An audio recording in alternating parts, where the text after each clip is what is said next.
फटाफट आप लोग जुड़ जाइए भैया।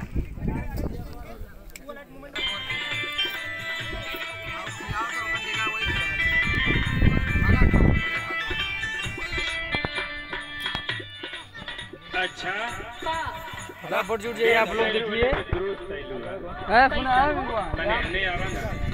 हटा ना तो होके बस एक के काम लोग केला का बैठ जाओ हम लोग ना अपन काम करा जा। देखा खेत देखा सुना बोलो तनी चुम्मा लेवे दहने गाल करा हो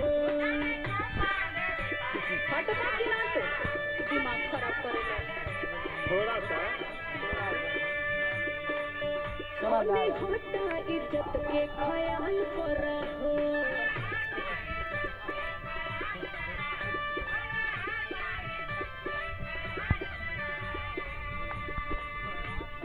जाके देखा था तो के अरे कहे ना देखो तो पूरा गांव आदमी जाके खेत में काम करत हो तो ये कोई लौकते ना आई पूरा सिवान खाली है लौकत है तनी चुम्मा लेवे दहने गाल करा हो हटा इज्जत के ख्याल करा हो।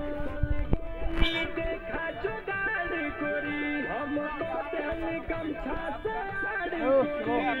ये सहू हमके ना निकलो गेला काहे मास्टर प्रणाम। आप लोग जो भाई शीतल म्यूजिक आज के वाइन सब्सक्राइब नहीं